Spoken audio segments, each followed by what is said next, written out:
by Saturday, she is going to be moving into Cancer, and we will be having the full moon. The full moon at 13 degrees, 2 minutes of Cancer.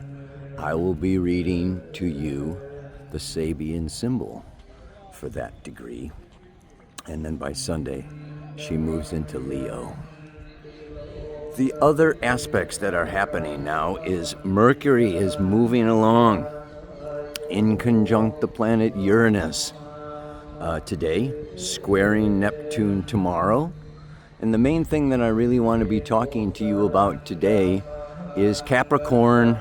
Mercury moves into Capricorn tomorrow to join the Sun, Venus, and Mars. And they'll be traveling together for a great conjunction Tuesday, Wednesday, Thursday. It's all going to be very, very powerful. On Friday, Chiron stations, turns direct, and other aspects that we want to talk about, really. I mean, these temples are just so amazingly beautiful. Oh my word. Look at the detail. So we're going to be talking about Capricorn today and the great king and queen. So amazing. Temples have been built for kings and queens and gods and goddesses. So let me just find a place here and talk to you. All right, everybody, I'm gonna go for it. I had to get Buddha back here and the dragons, and you can't forget the elephant over there. But it's a pretty touristy spot. It's not going to be easy to concentrate, and there may be some people passing by during the report, but I'm going to go for it, and just try to give a few things to think about during these days, moving through the Holy Nights, ending 2025, moving into 2026, and really think about Capricorn. And for that, I'm going to have to just I don't want to miss anything. I want to be looking at some of my notes here a little bit. And because the aim, let's look at Stephen Forrest talks about the aim, the strategy, and the shadow. And this aim of Capricorn, okay, the aim of Capricorn is to create great works and out of integrity. The strategy is self-discipline, and yet the shadow can be coldness and repression. So this is, a time of year. This is an archetype that we all carry within us of the king, of the queen, that wants to discipline themselves, do well, take care of not only themselves, okay, like Cancer, the opposite, like I talked about, last week, but now we've got this social role, social position of really caring and protecting for others. Yeah. And, the way that this is done and is achieved is through balancing the emotions with integrity and patience. Time, Chronos, Father Saturn, developing character, honor, persistence, delayed gratification, resisting temptation. And this is largely due now, if it's in the natal chart, but also I think we can all be dealing with this collectively now, is past lives or even past actions and what happened in this life that have created a sense of failure. We can all be dealing with any sense of failure that we didn't get it right. This leads to a sense of guilt and shame. that the high road was not taken. Yeah. And this time, right now, we want to get it right. So the pressure is on. I think the song for today is to shine on, you crazy diamond. Think of a diamond, yeah, created under this tremendous amount of pressure. We are under pressure. Under pressure. That's another song.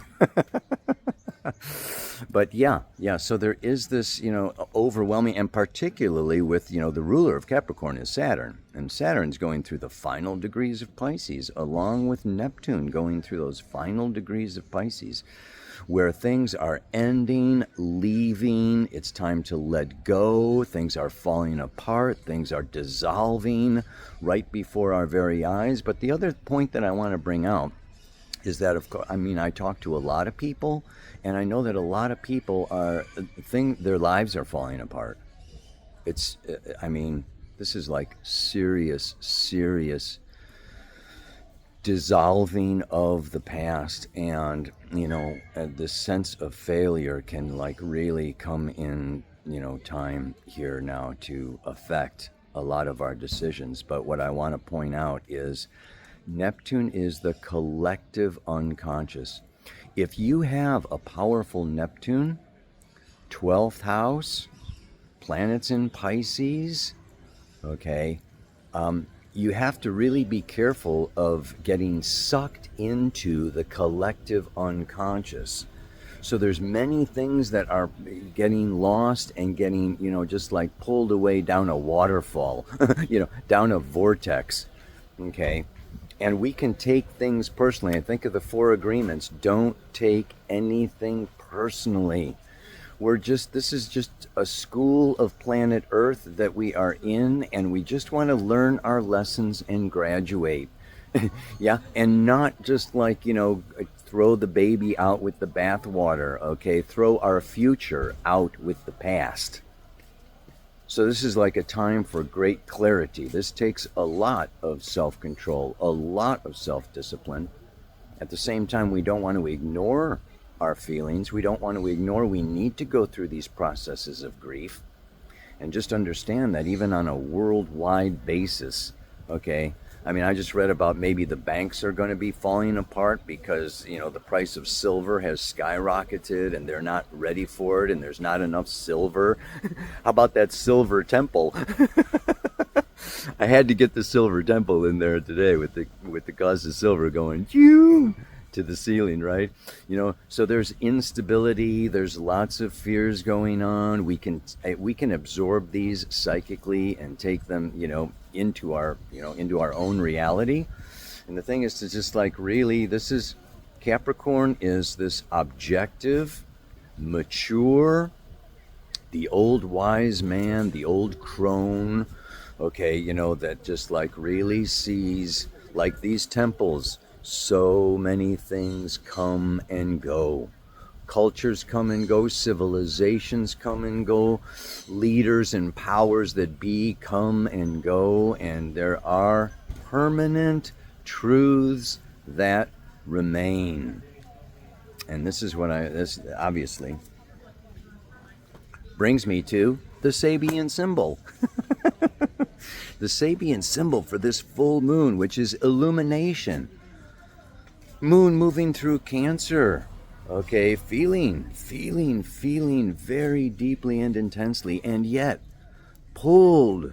Okay, yeah, there's a tension between Sun, Venus, Mars, Mercury up in Capricorn to rise up out of the subjective feelings and to really take control of what needs to be taken control of, to decide what needs to be decided, and to make some hard, tough choices. So this is a Cancer, the 14th degree of Cancer, the Sabian symbol. A very old man facing a vast dark space to the northeast. Fulfillment in transcending and changeless wisdom. The symbol describes the old wise man an archetypal figure found in all systems of symbolism. In occult terminology, the Northeast is the direction from which spiritual cosmic forces enter the Earth sphere. This is probably because the polar axis of the Earth is inclined by 23 degrees away from the exact perpendicular and perpendicular to the plane of its orbit. So the actual pole of the globe not only differs from the permanent pole of the Earth's orbit, but constantly changes its direction, successively pointing to several large circumpolar stars during the precessional cycle, the tropical year, or the great polar cycle. You know, the North Star has not always been the North Star. 5,000 years ago, it was Fomalhaut, okay, another star, and so even the North Pole, right, you know, we go around and around. 72 years we move 1 degree through this 26,000 year cycle. So the wise old man faces the changeless reality, the true north, which for us is located in the northeast direction. He faces the great void, the apparent darkness, which is an intense light invisible to our senses. You know, I'm thinking of, well, I got to go on to this because, you know, here is a hint of a technique implied, is that by consistently and for a long time meditating on the changeless and spiritual reality at the very core of all experiences, one can attain the supreme and age-old wisdom. We see in the symbol a way beyond appearances and toward permanence in truth. And it just blows my mind that this is opposite the sun. I want to just, you know, I'm just going to read you a little bit here because the sun, the 14th degree of Capricorn, right? An ancient bas-relief carved in granite remains a witness to a long-forgotten culture. Right? Is this like apropos? The will to unearth in our culture, as well as in any culture, what has permanent value, and to let go of non-essentials.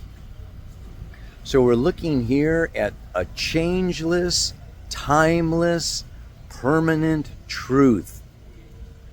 And if I look at, you know, if I look at this, you know, it is something to meditate on, because if there's anything that, you know, that I have always said, you know, the only truth is change. But even that is not true, because here we have a permanent truth that is beyond change, which means that we have to step out of the third dimension, the material, physical, third dimensional world. The seasons change, the precession of the equinoxes, based on this movement through time, and everything is changing here on planet Earth, in our daily lives, in our relationships, in everything here, in our bodies, but beyond the bodies. We have to go into multi-dimensional realities. We have to go into meditative states. We have to go into that stillness and that void to tap into this timeless, changeless wisdom. So we have to really check out these spiritual practices. Whether it's breathwork, yoga, jogging, music, dance, chanting, whatever you use, this is a time to penetrate through, and the veils are open. The veils are open. This is a very profound time of healing. If we can move through that grief, let go of the non-essential, and grasp, okay, and understand our infinite potential. Our soul goes through many lifetimes. We are evolving our consciousness. So if there is one permanent thing, I think it's consciousness. Rudolf Steiner talks about mineral consciousness, plant consciousness, animal consciousness, human consciousness, angelic consciousness. It goes on and on. It's consciousness, galactic consciousness, extraterrestrial consciousness. We can go and just really, it's the thought thinking itself. If we can move into the third eye, into Uranus, the moon, transiting Uranus right now. This is a time of opening the third eye and getting the eagle view, the bird's eye view. Can't believe there is a rooster. I'm in the middle of downtown Chiang Mai. There's a freaking rooster over here, man. Anyway, so what I'm trying to do now is I'm trying to shorten the Paleo report because I realize now that Instagram has 20-minute limitations on their reels. And all I can say about that is join the school of New Paradigm Astrology. It is a mystery school. I'm going to be focusing more on spiritual astrology, and I'm going to be getting together every Sunday for 2 hours on Zoom calls, with personal and working, mentoring, teaching. I have a library full of videos. If you want to learn astrology, not only astrology, but learn about the soul life, about yourself, about evolution, it's the way to go. It's free for students, but on January 4th, I'm doing a whole outlook on 2026, along with Soul, my main faculty person in the school, and yeah, having live get-togethers, and there's a lot going on. But I just want to today leave you with little kernels, little nuggets. Maybe I'll do more of these little shorter videos or something. But the mantra for this week: I am the captain on this journey called life. I've sailed through storms, struggle, and strife. I protect my passengers, cargo, and crew. What's best for them is what I will do. This is the role of the king. This is the role of the queen, to rise above our own personal fears, needs, insecurities, and to think of our passengers, our children, our community, our employees, our country, our neighborhood, our dogs. Place is packed with dogs. I think there's more dogs in Thailand than any other country on planet Earth. Anyway, yeah, the plants, the oceans, and really making our decisions, based on the welfare and the good of all that are concerned.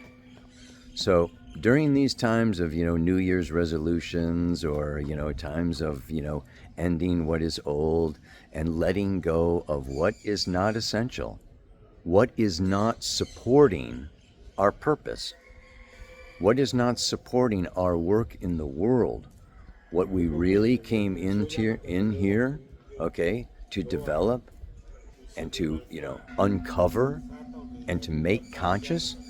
Let's not forget that your astrological birth chart is a blueprint of your unconscious, and the purpose of life is making the unconscious conscious. So look at your chart. Get a reading if you don't know about it, but move into this place of just sitting in stillness, and whether it's through astrology, magic, ceremony, ritual, whatever your means to expand, rise up, and get that transcendent view of the whole big, long, wide picture. letting go of past failures, letting go of when you didn't take the high road, or you fell into temptation, or you made a mistake, or you didn't do good enough. It's time. It's like shedding. The snake sheds its skin, right? It's time to, like really prepare for this new birth. So I'm wishing you the very best New Year's, and look forward to seeing you again in 2026. Namaste. Aloha. So much love. Oh, love. Maybe a permanent truth is that everything came out of love and everything will return to love. And love is our teacher, love is our guide, love is our healer. Ow! Baby!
Chittava Munin Tuadan Te